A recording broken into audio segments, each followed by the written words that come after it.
What's up, everybody? Thanks for tuning in to Tuesday's episode of the Plus Money Sports Betting Podcast. My name is Q. You can follow me across those socials at Bets by Q. And of course, this podcast is brought to you by Black Sheep Betting, where it is a dog's world.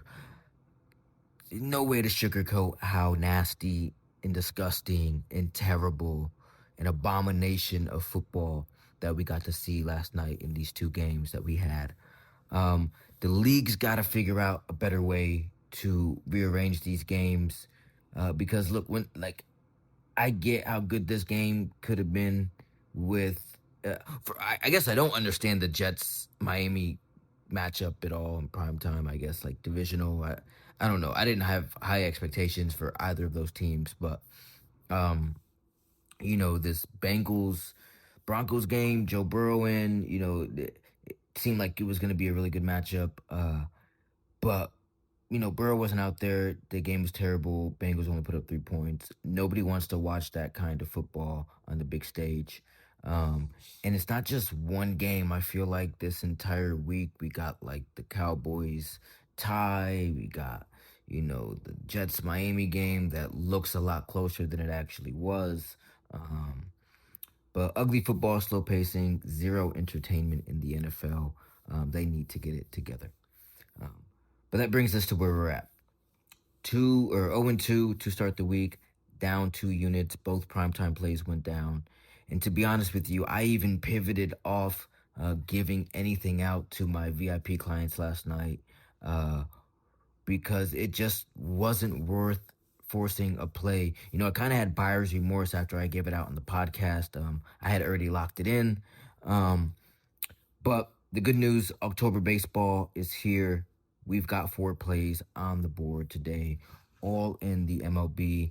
It's time to put the focus back where the value is. Make sure you check out the links in the bio. There are 2 in there, one for the VIP plays and one for the free chat with my guy Will from the Double Fault Tennis Podcast. Be sure to check that out as well. Now let's set the stage for the next month or so. Playoff bracket is locked. Yankees and Red Sox are going to be squaring off in a wild card matchup that feels like it's, straight out of a movie. Seattle's broken through. They carry the AL West banner. Houston's dynasty is seemingly come to an end as they are at home watching. Cleveland looked dead in the water months ago. Stormed back to steal the Central. We have a futures on them. And Detroit completely collapses down the stretch, but now face the same team that knocked them out of the division. In the National League, you've got the Brewers and the Phillies leading the way. Dodgers are still pretty dangerous, and the Reds sneak in as the fearless young underdog in October. Stars, surprises, chaos, and we've already got futures riding on Cleveland, so we're positioned nicely. Let's dive into today's plays. We're actually going to start with the Tigers and the Guardians.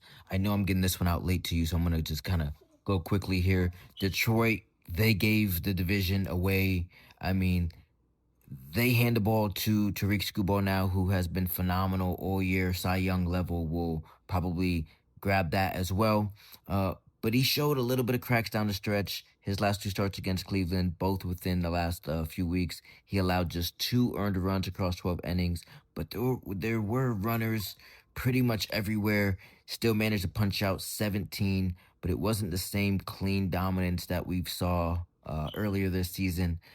I do think that changes. I do think Tariq will come out and bring his best stuff. On the other side, Cleveland will throw out Gavin Williams. He's been lights out against Detroit specifically. Same deal last 2 weeks. His last 2 starts have been against the Tigers. Struck out 21 batters in 11 innings with only 2 runs allowed. That's why this total is a flat 6. Okay? Expect a pitcher's duel here. But these lineups have seen each other a lot recently, which usually favors hitters making adjustments. Both of these teams' arms have shown that they can pitch through traffic and still find strikeouts. when it matters most. But I think the difference here is depth. Cleveland has six legit starters that they could roll out right now. Okay, they were all nails in September. That rotation put up 2.6 ERA. So if anybody gets in trouble here, if Gavin Williams gets in trouble here, like, we're gonna throw out another starter. They went on a stretch where they allowed, as a pitching core, 2 runs or fewer in 19 straight games, running off a 17-2 record to erase Detroit's division lead.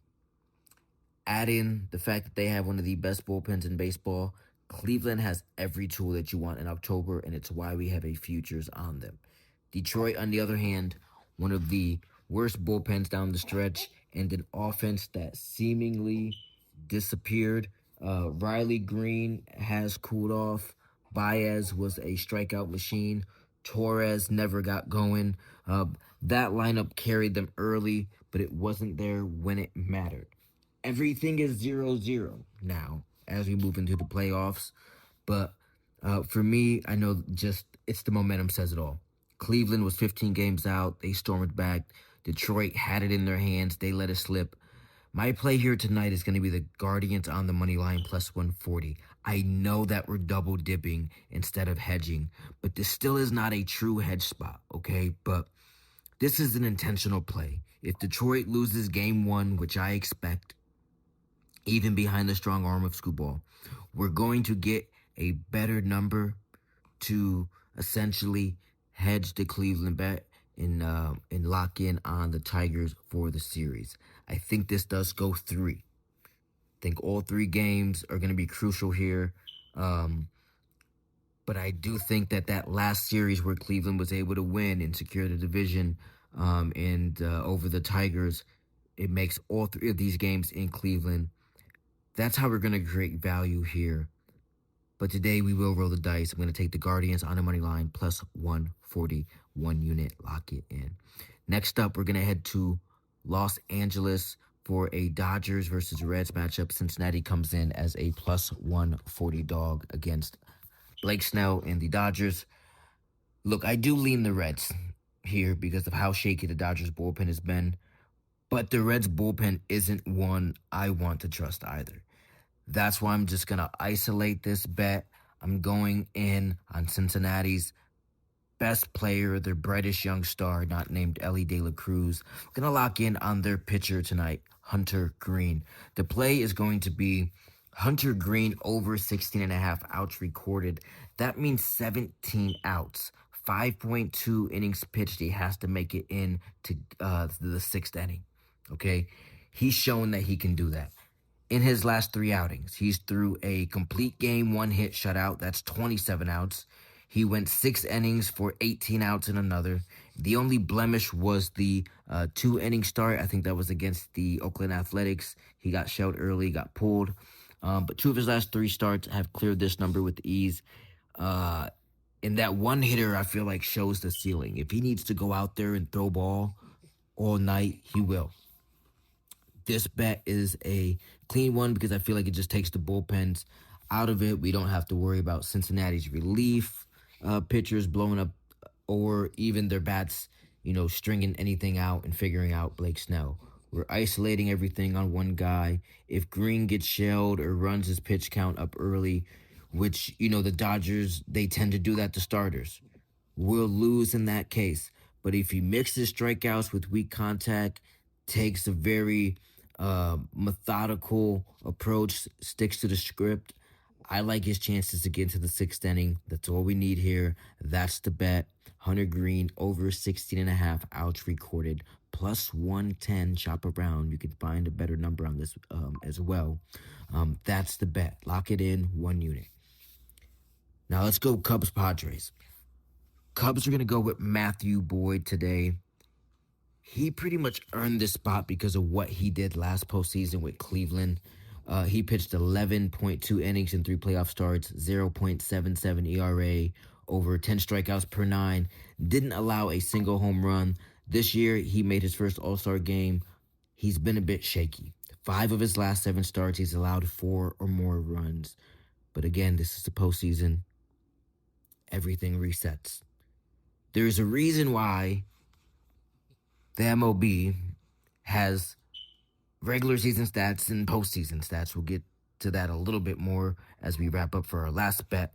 But the setup tonight is in Matthew Boyd's favor. Wrigley Field will be playing small ball with the winds blowing in. That's a big boost for a pitcher who, could get burned by the long ball. He's also facing a Padres team that ranks just 23 in scoring on the road. They average under 4 runs per game. San Diego runs out Nick Pivetta on the mound, who is 2.87 ERA, looks really good. But the under the hood stuff, FIP is 3.47. His ERA jumps to 3.55 on the road, and he gives up nearly 1.5 homers per 9 innings. And in low scoring playoff game, the edge usually tilts more to the team with home run power. That's Chicago. However, wind blowing in, I do think both pitchers are going to show up tonight. Blake Snell hasn't been dominant in the postseason, but he hasn't been bad. He's been efficient. The play here for me is going to be the under 7. Seems like everything we talked about would point towards the over. 7's a large number in playoff baseball. I think this one finishes 3-2. I kind of lean the Cubs here, I guess, but 3-2, 2-1, classic October pitchers duel. And I like Chicago to come out on top of that game, but the best bet here is going to be the under 7 minus 110, 1 unit. Lock it in. And finally, last play for us. Well, I guess this last play is going to be 2 plays in one, okay? Marquee matchup, Yankees versus the Red Sox. Both teams smash lefties, and we're getting lefties on both sides. That means plenty of run-producing opportunities, and I'm zeroing in on one guy, Giancarlo Stanton. This dude has proven himself in October. Perhaps another great postseason run could secure a Hall of Fame ticket for him. Career postseason, 265 average, 40 hits, 18 home runs, 40 RBIs in 41 games. Last year alone, in 2024, he hit 273, 15 hits, 7 home runs, 16 RBIs, 9 runs scored in 14 games. He picks up right where he leaves off tonight. And right now, he's actually red hot, 10 RBIs in his last 7 games, including 3 homers in his last 3. Garrett Crochet, pitcher for the Boston Red Sox tonight, has been giving up the long ball. 8 home runs in September alone, 2 of them to the Yankees. This play has multiple ways to cash. I'm going to play them both. Okay, Stanton can get an RBI with a home run, a sac fly, or just a single with people on bases, okay? So at the prices that we're getting, I'm going to take a half unit. I'm going to put it on Giancarlo Stanton to record an RBI at plus 160 for a half unit, pays out 0.8 units. And I'm also going to take Stanton to hit a home run at plus 320. Shop around. If you can find a better number than that, definitely lock that in as well. But at plus 320, this pays out 1.6 units. Too much value not to take a swing here. So we'll split up 1 unit in this Yankees game. 0 in on Giancarlo Stanton. Half unit on the RBI plus 160 and on the home run at plus 320. So that's the card for today. All right. Guardians money line plus 140. 1 unit. Hunter Green over 16.5 outs recorded. 1 unit. Cubs and Padres game going under 7 with the winds blowing in at Wrigley Field. 1 unit. And a half unit split on Stanton, Giancarlo Stanton, an RBI plus 160, and Stanton to hit a home run plus 320. 5 plays, 4 units, all in October baseball. Well, I guess it's the 30th, but, playoff baseball nonetheless. I'll be back here tomorrow with more plus money plays from around the sports world. As always, my name is Q from Black Sheep Betting. Hope to see you in your Discord. Good luck on your bets. I hope each and every one of them hits. See you at the counter.